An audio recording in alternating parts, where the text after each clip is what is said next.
ಇಲ್ಲ, ಅದು ಬೇಕಾದಷ್ಟು ಊಹಾಪೋಹಗಳು ನಡೆದಿದೆ. ಅದರಲ್ಲಿ ಕೂಡ ಒಂದು ಸ್ಪಷ್ಟೀಕರಣ ಕೊಡ್ತೀನಿ. ನೀವು ಹೇಳಿದಿರ ಅದೇ ರಾಜಸ್ಥಾನ್ ಕಡೆಯಿಂದ ಇದು ಒಂದು ಪ್ರಭಾವ ಇದೆ ಅಂತ, ಅದರಲ್ಲಿ ಏನು ಸತ್ಯವಿಲ್ಲ. ನಮ್ದೇನು ಅದು ಬೇಕಾಗಿಲ್ಲ. ನಮ್ಮ ರಾಜ್ಯದ ಒಂದು ಏನು ಪ್ರೋಸೆಸ್ ಇದೆ ಇಲ್ಲೇನೆ, ಅದು ಎಲ್ಲ ರೀತಿ ಒಂದು ಸಾಮಾನ್ಯ ವ್ಯಕ್ತಿಯಾಗಿ ಆ ಪ್ರೋಸೆಸ್ ಅಲ್ಲಿ ಮುಂದೆ ಹೋಗಿದೆ. ನಮ್ಮ ಪಕ್ಷಕ್ಕೆ ನಾವು ಅಭಿನಂದನೆಗಳನ್ನು ಹೇಳಬೇಕು. ಯಾಕಂದ್ರೆ ಡ್ಯೂ ಪ್ರೋಸೆಸ್ ಅಲ್ಲಿ ಅದು ನಿಜವಾಗ್ಲೂ ಸೈಲೆಂಟ್ ಆಗಿ ಮುಂದುವರಿತಾ ಹೋಯಿತು. ಅದು ಸರಿಯಾದ ಸಮಯದಲ್ಲಿ ಅದರ ಒಂದು ಮಾಹಿತಿ ಎಲ್ಲ ಸಿಕ್ಕಿದೆ.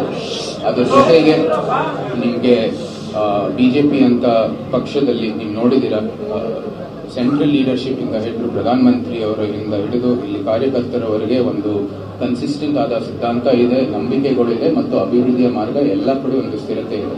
ಸೊ ಅದಕ್ಕೆ ನಾನು ಈ ಪಕ್ಷದ ಆಯ್ಕೆ ಇದೆ. ಮತ್ತು ಅದರ ಜೊತೆಗೆ ನನ್ನ ನಂಬಿಕೆಗಳು, ನನ್ನ ಏನು ದೃಷ್ಟಿಕೋನವಿದೆ ಅಭಿವೃದ್ಧಿಗಾಗಿ.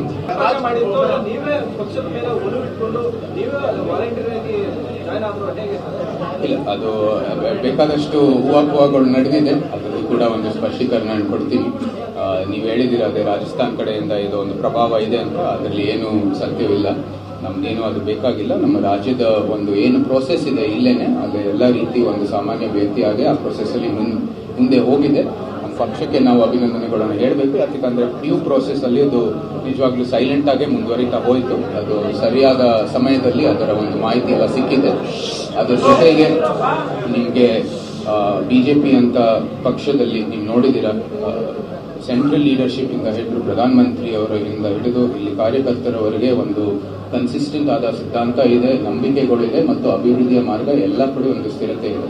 ಸೊ ಅದಕ್ಕೆ ನಾನು ಈ ಪಕ್ಷದ ಆಯ್ಕೆ ಇದೆ. ಮತ್ತು ಅದರ ಜೊತೆಗೆ ನನ್ನ ನಂಬಿಕೆಗಳು, ನನ್ನ ಏನು ದೃಷ್ಟಿಕೋನವಿದೆ ಅಭಿವೃದ್ಧಿಗಾಗಿ.